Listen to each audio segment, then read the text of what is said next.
Hello friends, welcome to Buddha online portal. आप लोग अपनी पीईटी की तैयारी में लगे होंगे। बहुत नज़दीक आपकी परीक्षा है। कुछ लोगों की परीक्षा कल ही है, कुछ लोगों की परसों है। तो बहुत लोग जो है अपने सेंटर की तरफ निकल भी चुके होंगे और बहुत लोग ऐसे होंगे जो लास्ट टाइम रिवीजन कर रहे होंगे।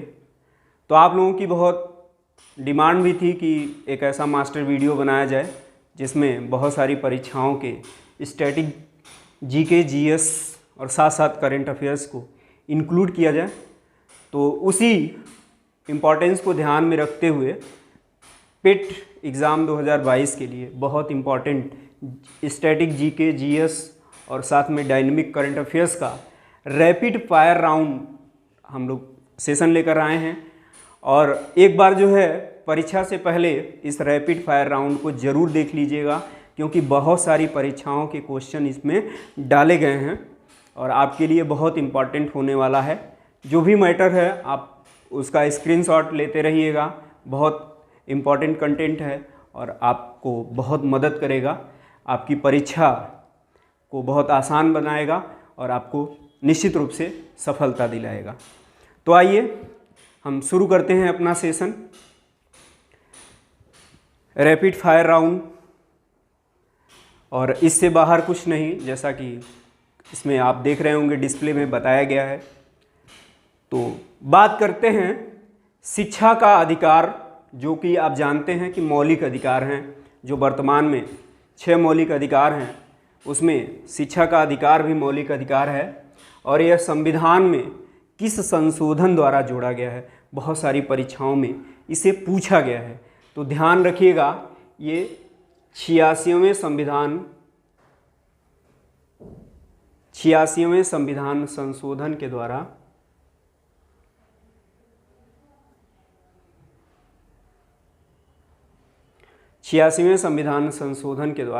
जोड़ा गया है शिक्षा के अधिकार को मौलिक अधिकार। और इसी को राइट टू एजुकेशन या RTE एक्ट कहा जाता है। और इस RTE एक्ट को 1 अप्रैल 2010 को लागू किया गया। कई बार जो है कन्फ्यूज़न हो जाता है कि RTE एक्ट 2009 में लाया गया, लेकिन इसे पूरे देश में 1 अप्रैल 2010 को लागू किया गया। ठीक है, तो ये रहा 86वां संविधान संशोधन।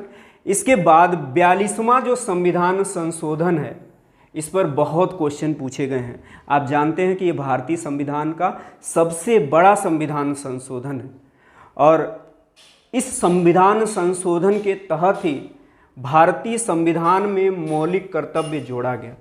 और मौलिक कर्तव्य जोड़ा गया तो साथ में भारतीय संविधान में भाग 4 क और अनुच्छेद 51 क को जोड़ा गया। जो 42वां संविधान संशोधन था, ये स्वर्ण सिंह समिति की सिफारिश के आधार पर किया गया था और मौलिक कर्तव्य को जो है रसिया के संविधान से लिया गया है, रूस के संविधान से इसे लिया गया है। ठीक है, तो 42वां संविधान संशोधन भाग 4 क अनुच्छेद 51 क, इसी के तहत मौलिक कर्तव्य जोड़े गए हैं। नई शिक्षा नीति, जिसे न्यू एजुकेशन पॉलिसी के नाम से जानते हैं, NEP के नाम से, NEP 2020 के नाम से जानते हैं, नई शिक्षा नीति 2020, ये कस्तूरी रंगन समिति की सिफारिश पर किया गया है। ये भारत में ये व्यवस्था जो है कस्तूरी रंगन समिति की सिफारिश के आधार पर इसे लाया गया है। आइए एक और संविधान संशोधन की तरफ चलते हैं जो बहुत इम्पॉर्टेंट है। 44वां संविधान संशोधन, 44वां कॉन्स्टिट्यूशनल अमेंडमेंट जो हुआ है 1978 में, 1978 में हुआ है। इसके तहत संपत्ति के अधिकार को मौलिक अधिकार की श्रेणी से निकालकर विधिक अधिकार यानी लीगल राइट में डाल दिया गया है।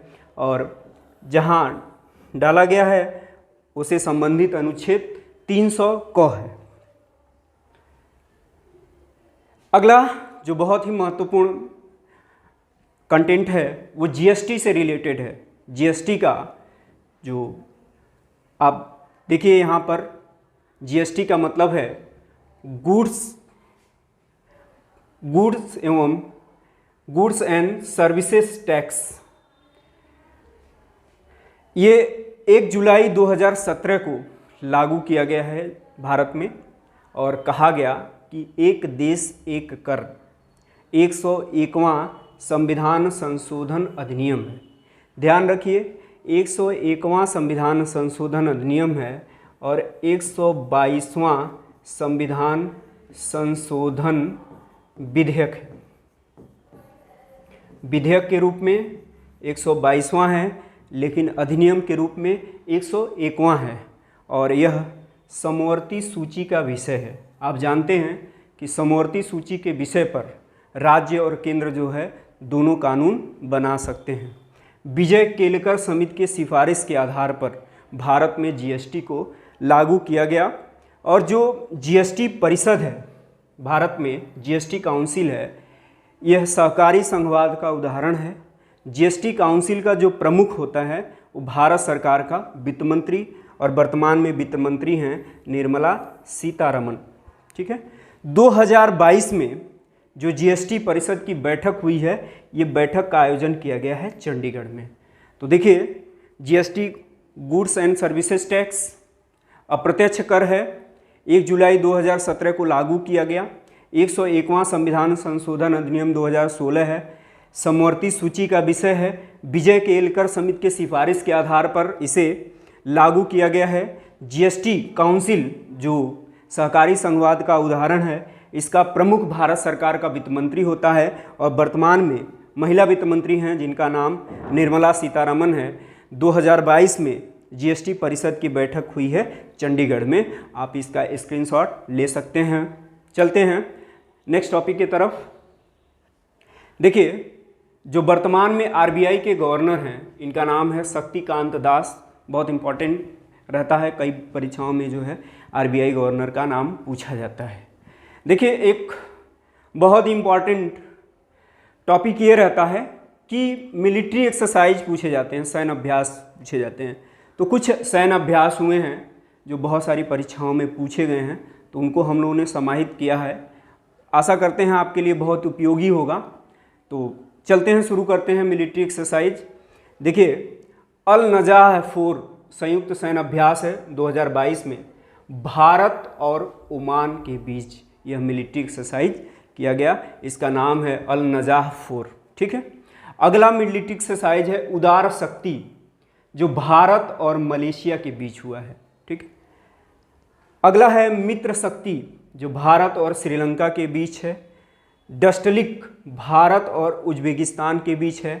रिम्पैक जो है आपको बता दें कि यह जो मिलिट्री एक्सरसाइज होता है ये पैसिफिक ओशन में आयोजित किया जाता है और इस बार जो है हवाई द्वीप के पास आयोजित किया गया है इसे, और भारत की तरफ से रिम्पैक में आईएनएस सतपुड़ा ने भाग लिया है। ठीक है, इसी तरह मिलन 2022 विशाखापत्तनम के तट पर आयोजित किया गया।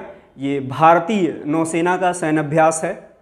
वज्र प्रहार जो है भारत और यूएसए की सेनाओं का संयुक्त सैन्य अभ्यास है। इसके बाद सिम्बैक्स है। सिम्बैक्स में देखिए सिंगापुर प्लस आपका भारत है इसमें, तो भारत और सिंगापुर के बीच जो सैन्य अभ्यास हुआ है उसे नाम दिया गया है सिम्बैक्स। तो इस पेज का आप निश्चित रूप से स्क्रीनशॉट ले लीजिए क्योंकि बहुत ज़रूरी है, सैन्य अभ्यास पूछ लिया जाता है। ठीक है, चलते हैं अगले टॉपिक की तरफ। देखिए आजकल कई परीक्षाओं में इकोलॉजी और ईवीएस से क्वेश्चन आ रहे हैं, तो उनको भी हम लोग ने अपने इस लेक्चर में इंक्लूड किया है। इकोसिस्टम जो शब्द है ये सर्वप्रथम किसने दिया था? जो इकोसिस्टम शब्द है ये सर्वप्रथम एजी टांसले ने दिया था। ठीक है, तो नाम याद रखिएगा एजी टांसले। इसी तरह इकोलॉजी या पारिस्थितिकी शब्द इसको अर्नेस्ट हैकल ने दिया था, इसीलिए अर्नेस्ट हैकल को फादर ऑफ इकोलॉजी कहते हैं। लेकिन यहाँ पर एक प्रश्न और बनता है कि फादर ऑफ इंडियन इकोलॉजी किसे कहते हैं? भारतीय पारिस्थितिकी का जनक कौन है? तो भारतीय पारिस्थितिकी के जनक हैं प्रोफेसर रामदेव मिश्र। ठीक है, तो भारतीय पारिस्थितिकी के जनक हैं प्रोफेसर रामदेव मिश्र। अगला question, tiger man of India, ये कैलाश शांखला को कहते हैं क्योंकि 1973 का जो प्रोजेक्ट टाइगर हुआ था उस प्रोजेक्ट टाइगर का नेतृत्व कैलाश शांखला ने ही किया था, इसी आधार पर इन्हें टाइगर मैन ऑफ इंडिया कहते हैं। बर्ड मैन ऑफ इंडिया, एक पक्षी विज्ञानी रहे, ऑर्निथोलॉजिस्ट रहे जिनका नाम था सलीम अली, तो इन्हें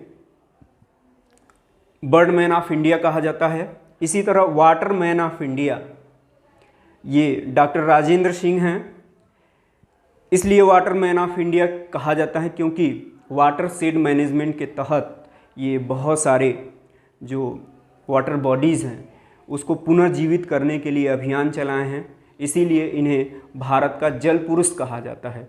ठीक है, इसके अलावा मिसाइल मैन ऑफ इंडिया, आप जानते हैं APJ Abdul Kalam. Missile woman of India, ये टेसी थॉमस को कहा जाता है। ठीक है, आइए अगला देखते हैं कि भारत में कुल कितने राज्यों में विधान परिषद है। ठीक है, ये तो सीधे आपसे पूछ लिया गया। पूछा यह जाता है कि भारत के कुल कितने विधानमंडल द्विसदनात्मक हैं, या भारत के कुल कितने राज्यों में बाइकेमेरल स्टेट के अंतर्गत आते हैं, बाइकेमेरल कॉन्स्टिट्यूशनल जो है वो व्यवस्था है। तो बाइकेमेरल यानी द्विसदनी जो राज्य हैं जिनके विधानमंडल द्विसदनात्मक होते हैं, अर्थात विधानसभा के साथ साथ विधान परिषद भी होते हैं, ऐसे कुल 6 राज्य हैं भारत में। कौन कौन से हैं देखते हैं। पहला तो अपना उत्तर प्रदेश है, विधान परिषद की 100 सीटें हैं। इसके अलावा बिहार, तेलंगाना, आंध्र प्रदेश, कर्नाटक और महाराष्ट्र हैं। ये 6 राज्य ऐसे हैं जिनमें विधान परिषद है। ये क्वेश्चन बहुत इंपॉर्टेंट है, कई बार की परीक्षाओं में पूछा गया है, निश्चित तौर पर आप इसका स्क्रीनशॉट ले लीजिए। ठीक है, चलते हैं नेक्स्ट टॉपिक की तरफ। अंतर्राष्ट्रीय बाघ दिवस, अंतर्राष्ट्रीय बाघ दिवस इंटरनेशनल टाइगर डे जो मनाया जाता है 29 जुलाई को, पहली बार 2010 में मनाया गया है। टाइगर स्टेट सब मध्य प्रदेश के लिए प्रयोग किया जाता है। आज भी मध्य प्रदेश में सबसे ज़्यादा बाघ हैं, 526 बाघ मध्य प्रदेश में हैं। प्रोजेक्ट टाइगर 1973 में प्रोजेक्ट टाइगर को लॉन्च किया गया और इसी का नेतृत्व किए थे कैलाश शांखला। जो रिसेंटली जो नया टाइगर रिजर्व ऐड हुआ है वो आपका 53वां टाइगर रिजर्व है जिसका नाम है गुरु घासीदास टाइगर रिजर्व, और ये कहाँ पर है, छत्तीसगढ़ में। तो इसमें वर्तमान में भारत में कुल 53 टाइगर रिजर्व हो गए हैं और 53वां टाइगर रिजर्व जो है गुरु घासीदास है जो छत्तीसगढ़ में है। ठीक है, 52वां टाइगर रिजर्व हो गया है रामगढ़ विषधारी। ये टाइगर रिजर्व जो है राजस्थान में है और राजस्थान के बूंदी जिले में है। ठीक है, आइए हाथी दिवस, ये आपका 12 अगस्त को विश्व गज दिवस मनाया जाता है। भारत का राष्ट्रीय विरासत पशु हाथी है और 2010 में इसे भारत के राष्ट्रीय विरासत पशु का दर्जा दिया गया था। प्रोजेक्ट डॉल्फिन 2009 में लॉन्च किया गया और जो डॉल्फिन है ये गंगेटिक डॉल्फिन, गंगा की डॉल्फिन भारत का राष्ट्रीय जलीय जीव है। ठीक है, जो डॉल्फिन दिवस है वो 5 अक्टूबर को मनाया जाता है और भारत में डॉल्फिनों के संरक्षण के लिए एक अभयारण्य बनाया गया है जिसका नाम है विक्रमशिला अभयारण्य।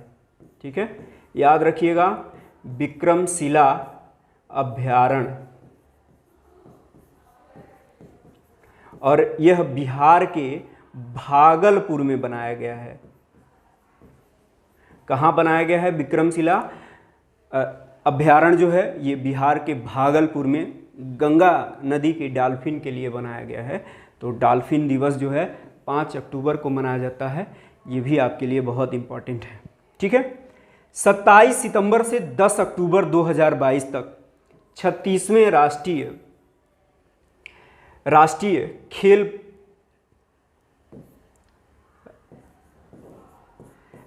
खेल का आयोजन किया गया है और गुजरात में जो अहमदाबाद में नरेंद्र मोदी स्टेडियम है वहाँ से इसका शुभारंभ किया गया। और जो 36वें राष्ट्रीय खेल 2022 हैं उसका शुभंकर है सावज। जो सावज है ये शेर का बच्चा है और 36वें राष्ट्रीय खेल को आयोजित कर रहा है गुजरात। और इसकी शुरुआत जो है कहाँ से हुई है? नरेंद्र मोदी स्टेडियम अहमदाबाद से। ठीक है।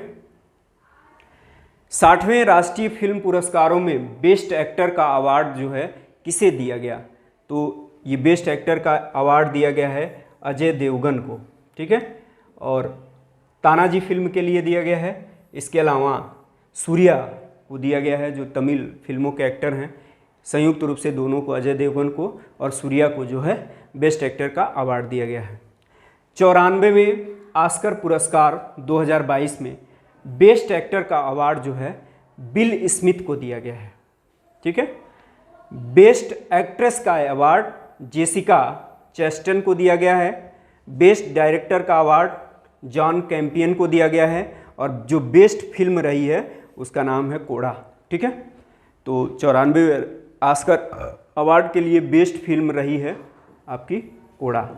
तो याद रखिएगा, बेस्ट एक्टर जो है बिल स्मिथ है, बेस्ट एक्ट्रेस जेसिका चेस्टन है, बेस्ट डायरेक्टर जो है जॉन कैंपियन है और बेस्ट फिल्म जो है रही है कोड़ा। आइए, आदिवासी बहुल जिला मांडला देश का पहला कार्यात्मक रूप से साक्षर जिला बन गया है। और मांडला जो है ये मध्य प्रदेश का है, मध्य प्रदेश का जिला है। मध्य प्रदेश को टाइगर स्टेट कहा जाता है। आगे हम लोगों ने देखा क्षेत्रफल की दृष्टि से सर्वाधिक वन जो है मध्य प्रदेश में है। न्यूनतम वन कहाँ पर है? हरियाणा में है। और अगर प्रतिशतता के आधार पर बात करेंगे तो सबसे ज़्यादा वन कहाँ पर हैं? ये मिजोरम में है। मिजोरम में प्रतिशत के आधार पर सबसे अधिक वन है। और जो वन रिपोर्ट 2021 की आई है, 17वीं वन रिपोर्ट, इसके आधार पर सबसे ज़्यादा जो वन क्षेत्रफल में वृद्धि हुई है वो कहाँ पर हुई है? आंध्र प्रदेश में सबसे ज़्यादा वन क्षेत्र में वृद्धि हुई है। ठीक है। ठीक है। अगला भी क्वेश्चन जो है मध्य प्रदेश से है। 6वीं बार जो है भारत का सबसे स्वच्छ शहर इंदौर को घोषित किया गया है। इसे वाटर प्लस सिटी का भी दर्जा दिया गया है। भारत का पहला वाटर प्लस सिटी है। इसके पास जितना यूज इंदौर में वाटर का होना चाहिए उससे सरप्लस वाटर है। इसी आधार पर इसे वाटर प्लस सिटी का दर्जा दिया गया है। बायो सीएनजी प्लांट जो है इंदौर में ही लगाया गया है। कुनू नेशनल पार्क बहुत चर्चा में रहा है, मध्य प्रदेश के श्योपुर जिले में है। और आप जानते हैं यहाँ पर जो है 8 चीतों को छोड़ा गया है। तो कुनू नेशनल पार्क मध्य प्रदेश के श्योपुर जिले में है। सतपुड़ा की सर्वोच्च चोटी जो है वो है धूपगढ़। ठीक है। चलिए अगला देखते हैं। रैयतवाड़ी व्यवस्था शुरू करने का श्रेय किसे जाता है? तो कई बार परीक्षाओं में पूछा गया है, टॉमस रीड एवं मुनरो को। ठीक है। कार्नवालिस जो है इसे बंदोबस्त का जन्मदाता माना जाता है, या इसे सिविल सर्विस का भी जनक कहा जाता है कार्नवालिस को। ठीक है। जो सिविल सर्विसेज डे मनाया जाता है ये 21 अप्रैल को मनाया जाता है। ध्यान रखिएगा, सिविल सर्विसेज डे 21 अप्रैल को होता है। और 24 अप्रैल को क्या होता है? 24 अप्रैल को पंचायती राज दिवस रहता है। ठीक है। याद रखिएगा, 24 अप्रैल को पंचायती राज दिवस मनाया जाता है। अस्थाई बंदोबस्त प्रणाली, अभी हम आपको बताएं कि अस्थाई बंदोबस्त या जिसे जमींदारी व्यवस्था भी कहते हैं, इसका जन्मदाता जो है कार्नवालिस है। महालवाड़ी, ये हाल्ट मैकेंजी ने लाया था महालवाड़ी व्यवस्था। वैज्ञानिक आधार पर जो सबसे पहली जनगणना की गई वो 1881 में लॉर्ड रिपन के काल में की गई। लेकिन जो भारत की पहली जनगणना है ये मेयो के काल में हुई 1872 में। और भारत की पहली जो दशकीय जनगणना है, दशकीय जनगणना या भारत की पहली नियमित जनगणना की शुरुआत 1881 से रिपन के काल से हुई है। ठीक है। स्थानीय स्वशासन का जन्मदाता ये लॉर्ड रिपन को कहा जाता है।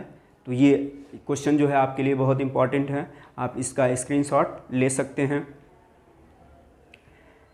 अगला क्वेश्चन बहुत बार आया है कि भारतीय संविधान सभा के निर्माण का सुझाव किसने दिया था। तो आप जानते हैं कि भारतीय संविधान सभा के निर्माण का सुझाव कैबिनेट मिशन ने दिया था। कई बार पूछा गया है कि कैबिनेट मिशन में कौन कौन शामिल थे। ठीक है, तो कैबिनेट मिशन में 3 लोग थे, AB अलेक्जेंडर थे, स्टेफर्ड क्रिप्स थे और पैथिक लॉरेंस थे। पैथिक लॉरेंस ही इस कैबिनेट मिशन के अध्यक्ष थे। ठीक है, 1946 में कैबिनेट मिशन आया था और संविधान सभा के निर्माण के लिए इसने क्या किया था, सुझाव दिया था। उसके बाद संविधान सभा के लिए जो भारत में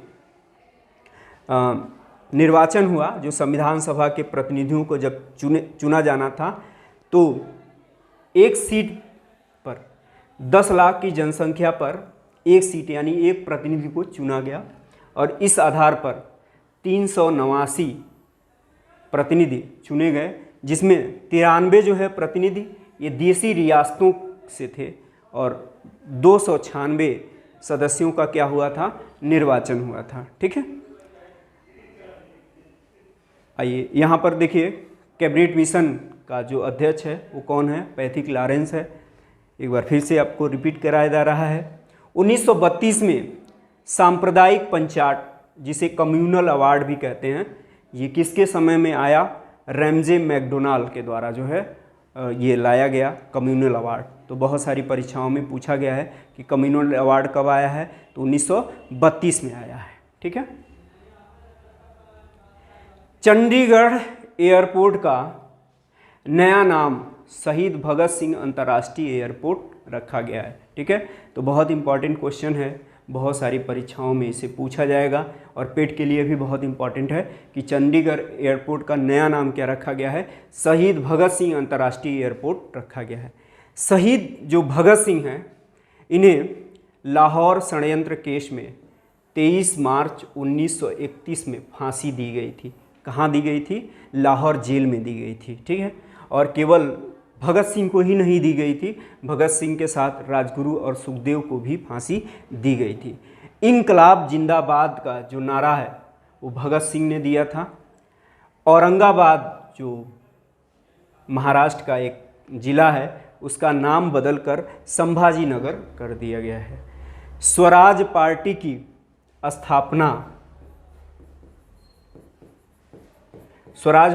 स्थापना जो है CR दास और मोतीलाल नेहरू के द्वारा जो है की गई। ठीक है, एक पुस्तक है, कई बार पूछा गया है कि गीता रहस्य पुस्तक किसने लिखा है, तो आप जानते हैं इस पुस्तक को बाल गंगाधर तिलक ने लिखा है। और बाल गंगाधर तिलक को भारतीय अशांति का जनक कहा था, वैलेंटाइन सिरोल ने कहा था। ये क्वेश्चन भी पूछा गया है कि बाल गंगाधर तिलक को भारतीय अशांति का जनक किसने कहा था, तो वैलेंटाइन सिरोल ने कहा था। अच्छा, क्या आप जानते हैं कि भारतीय राष्ट्रीय कांग्रेस के किसी भी अधिवेशन की अध्यक्षता बाल गंगाधर तिलक ने नहीं किया था। निम्न में से कौन है जिन्हें कांग्रेस अधिवेशन का कभी अध्यक्ष नहीं बनाया गया? ऐसे व्यक्ति हैं बाल गंगाधर तिलक। तो इन्हें भारतीय शांति का जनक जो है वैलेंटाइन सिरोल ने किया था और इन्होंने जो पुस्तक लिखी है उस पुस्तक का नाम है गीता रहस्य। भारत की पहली हाइड्रोजन ईंधन सेल, जो हाइड्रोजन फ्यूल जो है सेल वाली बस है, इसका शुभारंभ पुणे से किया गया है। हाइड्रोजन फ्यूल से चलने वाली पहली बस कहाँ से चल रही है? पुणे से चल रही है। ठीक है, जो पीनियल ग्लैंड होती है इसे जैविक घड़ी कहा जाता है। पीनियल ग्लैंड को क्या कहा जाता है? जैविक घड़ी कहा जाता है। ठीक है, अब देखिए यहां करो या मरो हार्मोन दिया गया है, लेकिन इसे लड़ो और उड़ो हार्मोन कहा जाता है।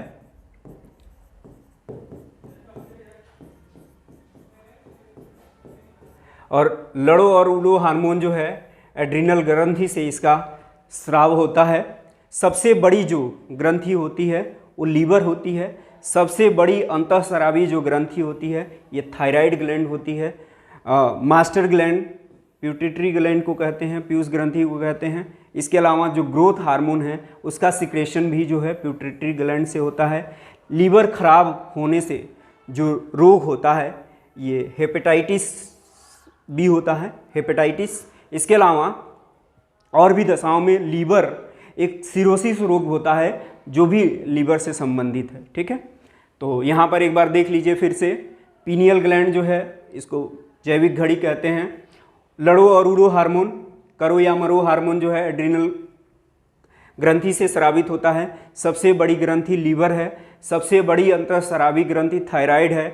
मास्टर ग्लैंड प्यूटिटरी ग्लैंड को कहते हैं, पीयूष ग्रंथि को कहते हैं। जो ग्रोथ हार्मोन है उसका सिक्रेशन भी जो है पीयूष ग्रंथि से होता है। लीवर खराब होने से जो होने वाला रोग है वो हेपेटाइटिस है, ठीक है। अब इसका स्क्रीनशॉट ले सकते हैं। वर्तमान में जो 15वीं राष्ट्रपति हैं उनका नाम द्रौपदी मुर्मू है। ये एनडीए पार्टी ने इनको उम्मीदवार बनाया था, एनडीए की उम्मीदवार रही हैं और इससे पहले ये कहाँ की, झारखंड की राज्यपाल रही हैं। इनका जन्म उड़ीसा में हुआ है, ठीक है। तो जो राष्ट्रपति का निर्वाचन होता है वो अप्रत्यक्ष निर्वाचन होता है, क्योंकि जनता के द्वारा चुने हुए जो प्रतिनिधि होते हैं वो उसमें भाग लेते हैं, ठीक है। इसके अलावा अप्रत्यक्ष मत की व्यवस्था जो है राष्ट्रपति के चुनाव में होती है। एकल संक्रमणी अनुपातिक पद्धति द्वारा जो है राष्ट्रपति का चुनाव होता है। अनुच्छेद 22 में कहा गया है कि भारत का एक राष्ट्रपति होगा, अनुच्छेद 52 में कहा गया है कि भारत का एक राष्ट्रपति होगा। अनुच्छेद 53 में कहा गया है कि संघ की कार्यपालिका शक्तियां जो है किस में निहित होंगी, राष्ट्रपति में निहित होंगी। अनुच्छेद 54 में कहा गया है कि निर्वाचक मंडल जो राष्ट्रपति का इलेक्शन में भाग लेने वाले जो वोटर हैं उसे निर्वाचन मंडल कहा जाता है। इसमें संसद के दोनों सदनों के निर्वाचित जो सांसद होते हैं, इसके अलावा राज्य विधानसभाओं के जो निर्वाचित विधायक होते हैं वही भाग लेते हैं, यानी इलेक्टेड एमपी और एमएलए ही भाग लेंगे। अगर पूछा जाता है यदि किसी राज्य का मुख्यमंत्री विधान परिषद का सदस्य है तो क्या वह राष्ट्रपति के चुनाव में भाग ले सकता है, तो इसका उत्तर होगा नहीं, क्योंकि यहाँ पर निर्वाचित एमएलए जो हैं राज्य विधानसभाओं से वही जो है राष्ट्रपति के निर्वाचक मंडल में शामिल होते हैं।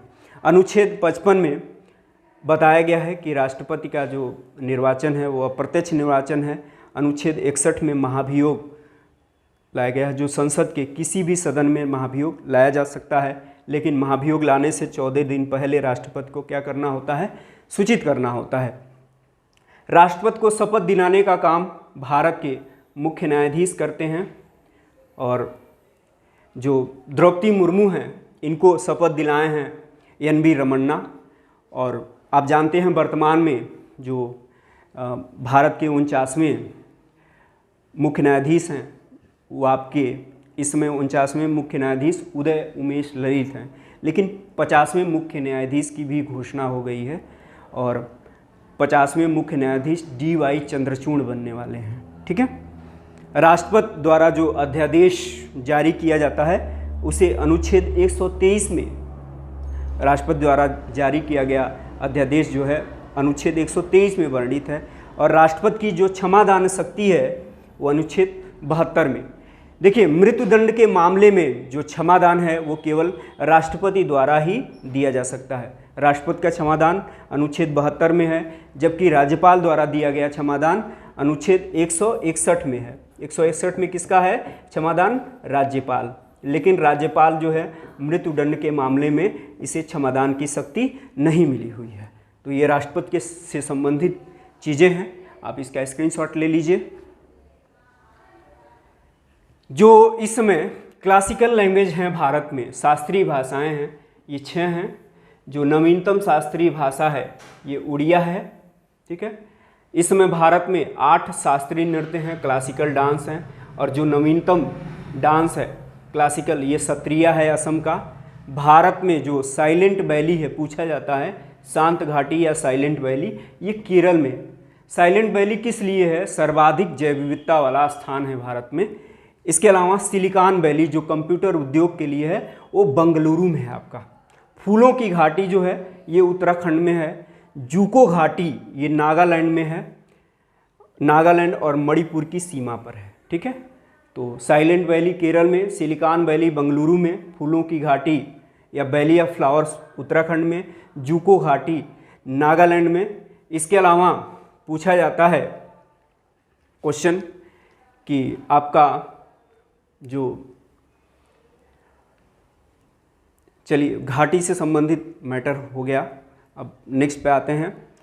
प्रधानमंत्री नरेंद्र मोदी ने गुजरात के किस शहर में 300 मीटर लंबे अटल ब्रिज का उद्घाटन किया है? ये शहर हो गया आपका अहमदाबाद। अहमदाबाद में अटल ब्रिज बना है और ये अटल ब्रिज जो है ये साबरमती नदी पर बनाया गया है। ठीक है, अटल जो सुरंग है ये हिमाचल प्रदेश में बनी है और इसकी लंबाई 9.02 किलोमीटर है। ये लेह मनाली के मार्ग में बनाया गया है अटल सुरंग को, और अटल सुरंग कहाँ है? हिमाचल प्रदेश में है। ठीक है, चलिए देखिए, एक जो है तवांग मठ है। क्वेश्चन बहुत सारी परीक्षाओं में पूछा गया है कि तवांग मठ कहाँ है, तो ये अरुणाचल प्रदेश में है, अरुणाचल में है। जबकि ताबो जो मठ है, ताबो मठ आपका ये हिमाचल प्रदेश में है, ये हिमाचल प्रदेश में, ताबो मठ हिमाचल प्रदेश में है। तवांग मठ कहाँ है आपका? अरुणाचल प्रदेश में। और एक घाटी बहुत चर्चा में रही है, गलवान घाटी। कहाँ पर है गलवान घाटी? ये लद्दाख में है। ठीक है, तो ये सब जो है घाटियों से संबंधित मैटर हो गया। इसका स्क्रीनशॉट ले लीजिए, आपके लिए बहुत इम्पोर्टेंट साबित होगा। दांडी यात्रा 12 मार्च से 6 अप्रैल 1930 के बीच में ये दांडी मार्च किया गया था।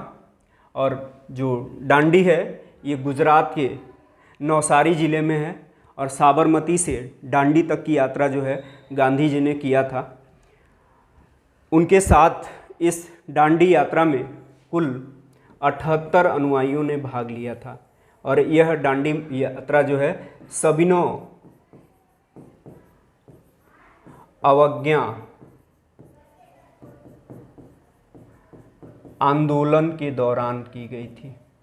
ठीक है, आंदोलन के दौरान 12 मार्च से 6 अप्रैल 1930 के दौरान।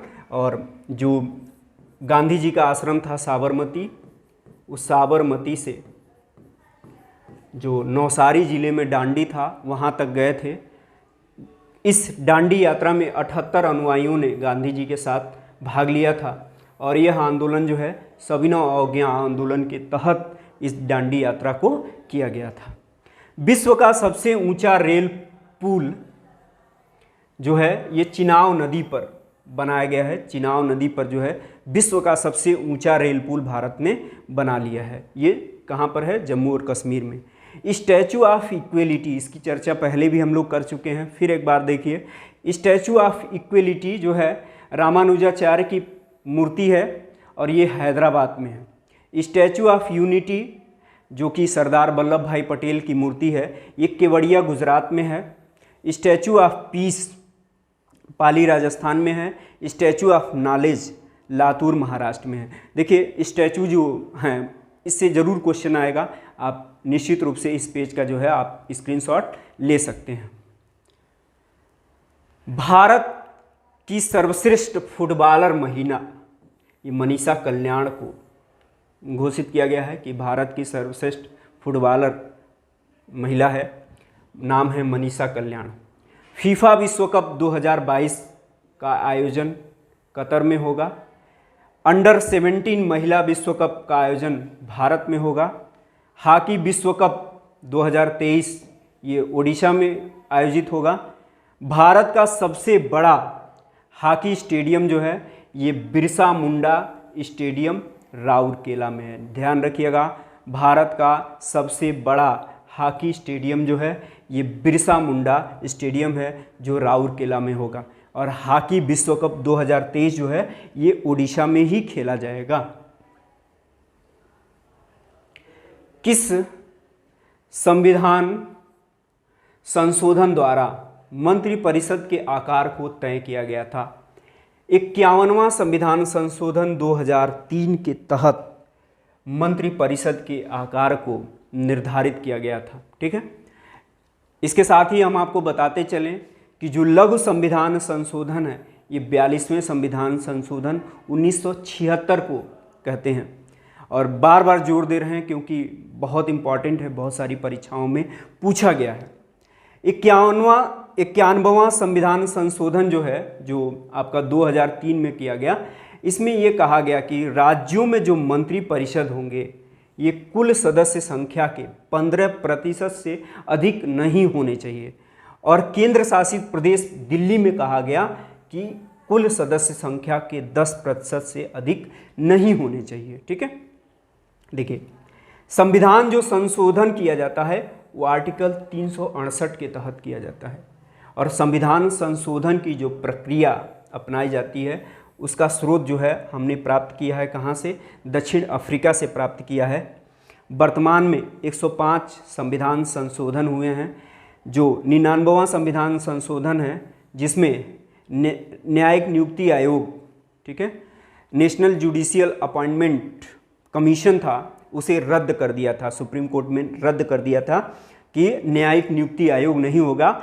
जो कोलेजियम प्रणाली चलती है, कोलेजियम, यही व्यवस्था जारी रहेगी। तो इसे असंवैधानिक करार दे दिया गया था और इस संविधान संशोधन को सुप्रीम कोर्ट ने क्या कर दिया था? रद्द कर दिया था। लेकिन संसद क्या चाहती थी, देश क्या चाहता था कि न्यायिक नियुक्ति आयोग हो, लेकिन सुप्रीम कोर्ट ने कहा नहीं, कोलेजियम व्यवस्था ही बढ़िया है और इसी के तहत जो है सुप्रीम कोर्ट के जो जज हैं वो नियुक्त किए जाएंगे या हाई कोर्ट के जज नियुक्त किए जाएंगे। तो नियुक्त करने किस प्रक्रिया के तहत नियुक्त होते हैं? कोलेजियम प्रणाली के तहत नियुक्त होते हैं। ठीक है, आइए, जो नवीं अनुसूची है ये 51वें संविधान संशोधन के द्वारा आपको जो नवीं अनुसूची जोड़ी गई, ये आपको पता है कि 1951 में जोड़ी गई थी। और नवीं अनुसूची को जोड़ने के लिए जो है पहला संविधान संशोधन लाया गया था।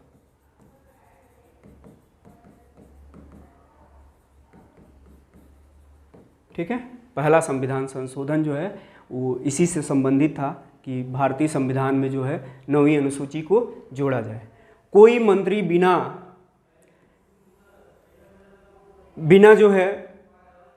एमपी एमएलए बने हुए मंत्री परिषद में कितने समय तक रह सकता है? तो केवल 6 महीने तक रह सकता है। 6 महीने के दौरान ही उसे या तो एमपी बनना पड़ेगा या तो एमएलए बनना पड़ेगा। चाहे वो अगर केंद्र सरकार में मंत्री है तब उसे एमपी बनना पड़ेगा, अगर वो राज्य सरकार में मंत्री है तो उसे एमएलए या एमएलसी बनना पड़ेगा। कितने समय के अंदर? 6 महीने के अंदर। भारत की पहली अंडर वाटर मेट्रो सेवा किस शहर में शुरू होगी? और भारत की पहली अंडर वाटर मेट्रो सेवा जो है कोलकाता हुगली में शुरू होगी। ठीक है, वर्तमान में भारत में रेलवे के कुल 18 जोन हैं, जिसमें 18वां जो नवीनतम जोन है ये विशाखापत्तनम में है। ठीक है, वाटर मेट्रो शुरू करने वाला जो पहला शहर है वो कोच्चि है। पहली रेल 1853 में चली थी। 16 अप्रैल 1853 को मुंबई से ठाणे के बीच 34 किलोमीटर की दूरी में चलाई गई थी और ग्रेट पेनिनसुला रेलवे ने इसका संचालन किया था। जो पहली ट्रेन चली थी उसके इंजन का नाम था ब्लैक ब्यूटी। ब्लैक ब्यूटी, ठीक है। देखिए, एक पर्वतमाला परियोजना है रेलवे की जो रोपवे को बढ़ावा देने के लिए है। ठीक है, इसके अलावा जो है जो वर्ल्ड बैंक है वर्ल्ड बैंक का जो हेडक्वार्टर है, इसका मुख्यालय है, ये वाशिंगटन डीसी में है, डिस्ट्रिक्ट ऑफ कोलंबिया। जो WTO का हेडक्वार्टर है ये जिनेवा में है। IMF का हेडक्वार्टर जो है वाशिंगटन डीसी में है। और SDR जो है, स्पेशल ड्राइंग राइट जिसे कहते हैं, ये IMF से संबंधित है। ठीक है, चलते हैं नेक्स्ट पेज की तरफ। भारत की पहली महिला मुख्य निर्वाचन आयुक्त कौन थी? ठीक है, तो देखिए रमा देवी जो हुई हैं वो निर्वाचन आयुक्त भारत की रही हैं, और भारत के पहले निर्वाचन आयुक्त जो है वो सुकुमार सेन रहे हैं। लेकिन महिला निर्वाचन आयुक्त की बात करेंगे तो BS रमा देवी रही हैं। ठीक है, वर्तमान में कौन है? राजीव कुमार हैं। ठीक है, और चुनाव आयोग की जो स्थापना हुई है ये 25 जनवरी 1950 को हुई है। इसी आधार पर हम 25 जनवरी को मतदाता दिवस मनाते हैं। क्या मनाते हैं? मतदाता दिवस मनाते हैं। ठीक है, अनुच्छेद 324 जो है ये निर्वाचन आयोग से संबंधित है। निर्वाचन आयोग 3 सदस्यीय होता है, जिसमें एक मुख्य निर्वाचन आयुक्त और 2 अन्य निर्वाचन आयुक्त होते हैं। भारत में जो पहली महिला लोकसभा स्पीकर रही हैं उनका नाम रहा है मीरा कुमार। सुप्रीम कोर्ट में पहली महिला न्यायाधीश रही हैं मीर साहेब फातिमा बीबी। सुचिता कृपलानी भारत की पहली महिला मुख्यमंत्री रही हैं। याद रखिएगा, सुचिता कृपलानी जो है JB कृपलानी की पत्नी रही हैं। वही JB कृपलानी हैं जो भारत की आज़ादी के समय कांग्रेस के अध्यक्ष थे। उनकी पत्नी सुचिता कृपलानी रही हैं, और ये भारत के किसी भी राज्य की पहली महिला मुख्यमंत्री हैं, और उत्तर प्रदेश की भी पहली महिला मुख्यमंत्री हैं। और ये आपके संत कबीर नगर जिले के मेहदावल विधानसभा क्षेत्र से चुनकर गई थी। सरोजनी नायडू भारत की पहली महिला राज्यपाल होने का इनको गौरव मिला हुआ है, सरोजनी नायडू को। रक्षा अनुसंधान एवं विकास संगठन DRDO का अध्यक्ष नियुक्त किया गया है समीर बी कामत। ये नाम याद रखिएगा, समीर बी कामत जो है वो DRDO के नए अध्यक्ष बनाए गए हैं।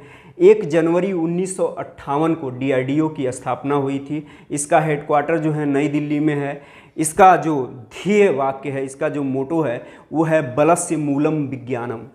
परीक्षण जो DRDO अपनी मिसाइल बनाता है, आपको पता है, तो इसकी जो टेस्टिंग रेंज है वे व्हीलर द्वीप पर हैं, और व्हीलर द्वीप को अब APJ अब्दुल कलाम द्वीप कहा जाता है, और ये द्वीप कहाँ पर है? ओडिशा में है। ठीक है, लिबर्टी मेडल, ये बहुत इंपॉर्टेंट है कि लिबर्टी मेडल जो है किसे दिया गया है, तो याद रखिएगा लिबर्टी मेडल 2022 जो है ये व्लादिमीर जेलेंस्की को दिया गया है, जो यूक्रेन के राष्ट्रपति हैं। इस समय इनका नाम बहुत चर्चा में है। व्लादिमीर जेलेंस्की यूक्रेन के राष्ट्रपति हैं, और इनको कौन सा पुरस्कार दिया गया है? लिबर्टी मेडल 2022 से इन्हें सम्मानित किया गया है। ठीक है, चलिए, जो इटाई रोग है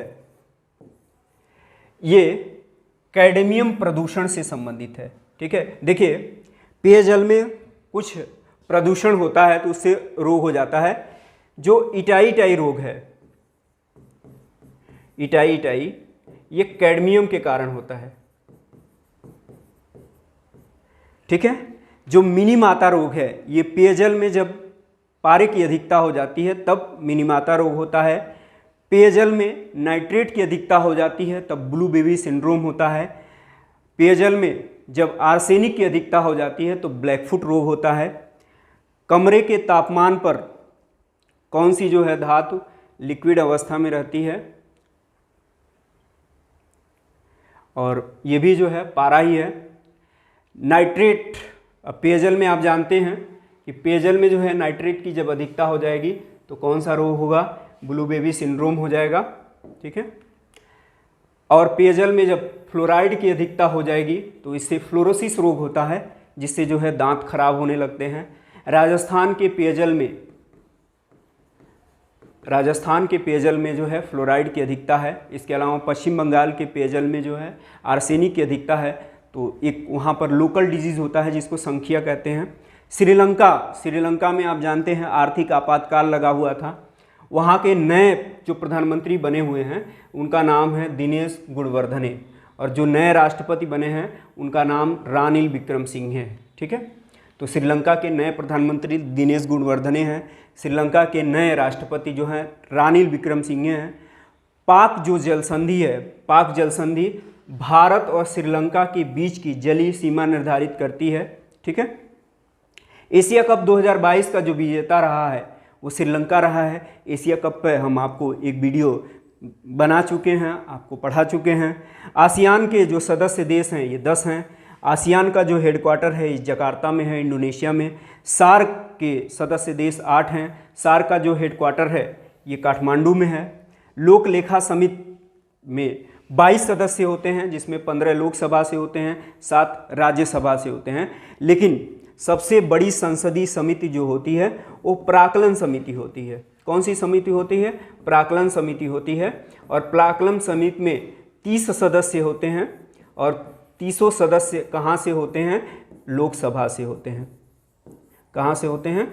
लोकसभा से होते हैं। ठीक है, यूरोपियन यूनियन में कुल 27 देश हैं, जिसको EU कहा जाता है। पहले 28 थे, लेकिन जो है ब्रिटेन जो है ये यूरोपियन यूनियन से अलग हो गया, और जब ब्रिटेन अलग हुआ तो इसके लिए एक टर्म लाया गया, उसे ब्रेग्जिट कहा गया। ब्रेग्जिट, ब्रिटेन का एग्जिट होना जो है ब्रेग्जिट है। और इस समय यूरोपियन यूनियन में 27 देश हैं।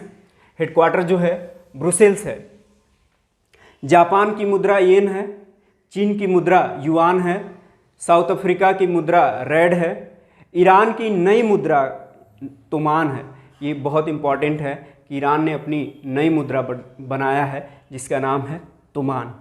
और बांग्लादेश की नई बांग्लादेश की जो मुद्रा है उसका नाम टका है। ठीक है, पहली सरकारी स्वामित्व वाली ऑनलाइन टैक्सी सेवा लॉन्च करने वाला राज्य केरल है। ठीक है, याद रखिएगा, पहली सरकारी स्वामित्व वाली ऑनलाइन टैक्सी सेवा शुरू करने वाला राज्य कौन सा है? केरल है। ठीक है, केरल की जो भाषा है ये मलयालम है। तमिलनाडु में कोरोमंडल तट है। मालाबार तट जो है केरल में है। पहला ग्राफीन नवाचार केंद्र जो है ये केरल में खोला गया है। बहुत इंपॉर्टेंट है कि देश का पहला ग्राफीन नवाचार केंद्र कहाँ खोला गया है? केरल में खोला गया है। पंचामृत योजना उत्तर प्रदेश की योजना है, और गन्ने की पैदावार बढ़ाने के लिए पंचामृत योजना लाया गया है। ठीक है, क्योंकि गन्ने में जो रस होता है उससे चीनी बनती है, तो जो पंचामृत योजना है ये गन्ने की उपज को बढ़ाने के लिए है। उत्तर प्रदेश सरकार ने इसे शुरू किया है। गन्ना अनुसंधान संस्थान ये लखनऊ में है। ठीक है, कपास अनुसंधान संस्थान जो है ये नागपुर में है। चावल अनुसंधान संस्थान कटक उड़ीसा में है। इसी कटक में नेताजी सुभाष चंद्र बोस का जन्म हुआ था। और अंतर्राष्ट्रीय चावल अनुसंधान संस्थान अगर आपसे पूछा जाता है तो उसका उत्तर होगा मनीला फिलीपींस में है। मनीला फिलीपींस में क्या है? मनीला फिलीपींस में जो है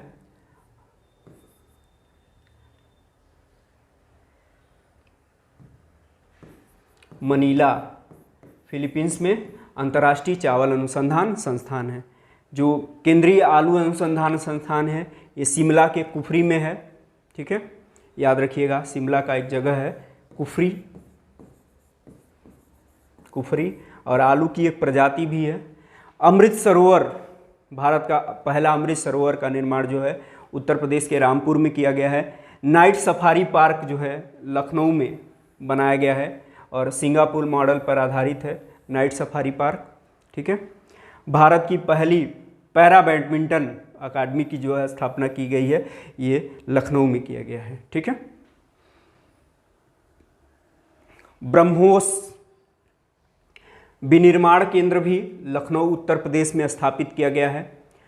टेराकोटा जो GI टैग, टेराकोटा को GI टैग दिया गया है। ये उत्तर प्रदेश का एक ज़िला है गोरखपुर का जो है 1 डिस्ट्रिक्ट 1 प्रोडक्ट है। तो गोरखपुर के टेराकोटा को क्या दिया गया है? GI टैग दिया गया है। इसके अलावा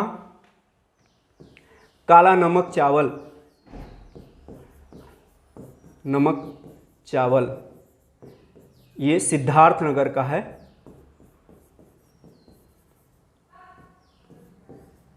नगर का है, इसे भी जो है जीआई टैग दिया गया है। एक जिला एक उत्पाद योजना जो है ये उत्तर प्रदेश सरकार ने शुरू किया है और इसका ब्रांड एम्बेसडर बनाया गया है कंगना रनावत को। कजरी, देखिए central arid zone research institute, इसको कजरी कहते हैं और central arid zone research institute है, ये आपका जोधपुर राजस्थान में है। बहुत सारी परीक्षाओं में इसे पूछा गया है। भारत की पहली पैरा बैडमिंटन अकादमी जो है ये लखनऊ में जो है इसे खोला गया है। ठीक है, तो आशा करते हैं कि आप लोगों को ये सेशन बहुत अच्छा लगा होगा। एक बार इसे ज़रूर देख कर जाइएगा, आपकी परीक्षा के लिए निश्चित रूप से यह बहुत उपयोगी साबित होगा और हमारे प्रयासों के साथ आप निश्चित रूप से सफल होइए।